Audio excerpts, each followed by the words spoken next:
तो next analyser है बेटा इंफ्रारेड एनालाइजर।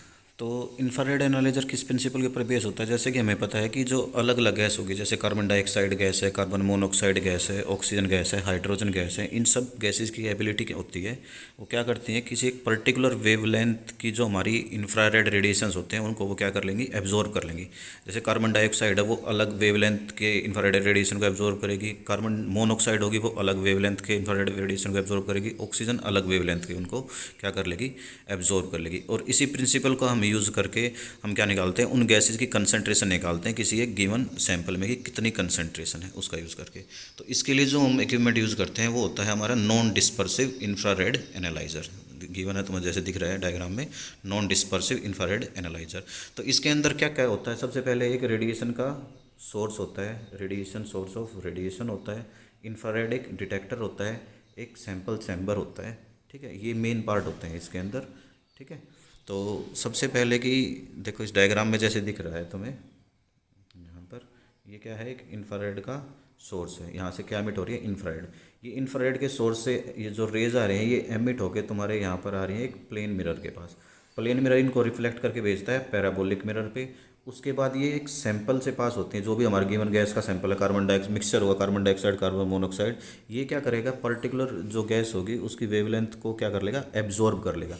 उसके बाद ये पास होती हैं एक स्लिट के अंदर से, स्लिट के अंदर से पास होके ये जाती हैं कोलिमेटिंग मिरर में, और वहाँ से प्रिज्म के थ्रू आके वापस रिफ्लेक्ट हो जाती हैं, और ऐसे होते होते ये लास्ट में पहुँच जाती हैं कि यहाँ पर थर्मोकपल है, थर्मोकपल के पास। और थर्मोकपल के पास डिटेक्टर लगा होता है जहाँ पर डिटेक्ट कर लेता है वो कि कितनी हमारी जो गैस आ रही है उसकी कोई भी जो गैस आ रही है उसकी इंटेंसिटी कितनी है।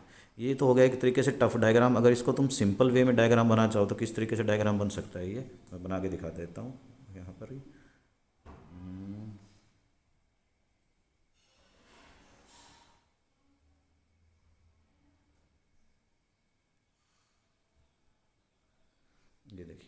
ये देखिए यहाँ पर तो हो गया हमारा सोर्स, इंफ्रारेड सोर्स हो गया, इधर हो गया ये डिटेक्टर, तो ये हो गया सैंपल। तो इधर सोर्स में से क्या आता है हमारा, इंफ्रारेड आएगी, उसके बाद इसमें तो हम सैंपल में से पास करेंगे गैस, सैंपल में से वो जो क्या हो गया सैंपल क्या करेगा, उन वेवलेंथ को, पर्टिकुलर वेवलेंथ को क्या कर लेगा, एब्जॉर्ब कर लेगा। और डिटेक्टर में हम देख लेंगे कितनी इंटेंसिटी आ रही है, यानी हमें दो इंटेंसिटी मेजर करनी है कि सैंपल तक पहुंचने से पहले इंफ्रारेड की कितनी इंटेंसिटी थी, और सैंपल में पहुंचने के बाद, सैंपल से क्रॉस होने के बाद डिटेक्टर में पहुंचने तक हमारी गैस की कितनी इंटेंसिटी रहेगी, और उससे हम मेज़र कर लेंगे कि जो पर्टिकुलर गैस है उसकी हमारे पास कंसंट्रेशन कितनी है। क्लियर है। अब देखो जैसे कि इसके लिए हम जो यूज़ करते हैं वो सारी थ्योरी वही है, इसको एक बार पढ़ लेना, हम गो थ्रू हो जाना इसके थ्रू। और ये डिपेंड होता है कौन सी लॉ के द्वारा, बियर्स लॉ के द्वारा। हम क्या बोलते हैं इसको, बियर्स लॉ। और वो क्या कहती है हमें कि जो कंसंट्रेशन होगी, बियर्स लॉ क्या कहती है, जो कंसंट्रेशन होगी वो इक्वल होगी 1/α x logarithm of I not by I x, जिसमें सी क्या है, देखो कंसंट्रेशन ऑफ सब्सटेंस कितनी है, अल्फा क्या है, absorption factor of substance, absorption factor कितना है, एक्स क्या है, थिकनेस, जो हमने सैंपल लिया था वो सैंपल की थिकनेस कितनी है, कितनी थिकनेस के थ्रू वो गैस हमारी है वो क्या हो रही है, पास हो रही है वो।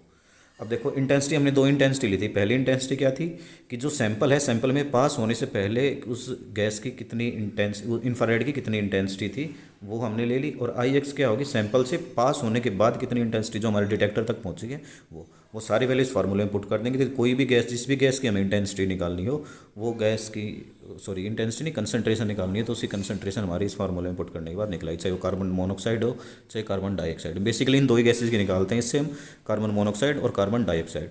तो बेसिकली इसका एप्लीकेशन क्या होगी, तो हमें पता है भी कार्बन डाइऑक्साइड कार्बन मोनोऑक्साइड हम केमिकल इंजीनियरिंग में कहाँ पर पढ़ते हैं, पोल्यूशन में, कि भाई जो चिमनी होती है, चिमनी से जो पोल्यूशन निकलता है, स्टैक जो गैसेज होती हैं उनको, उन्हीं कंसंट्रेशन भी, किसी स्टैक से कितनी हमारी कार्बन डाइऑक्साइड निकल रही है, कितनी कार्बन मोनोऑक्साइड निकल रही है, उसको मेज़र करना होता है हमें। तो वो हम किसके द्वारा करेंगे, इसी के द्वारा, इंफ्रारेड डिटेक्टर के द्वारा।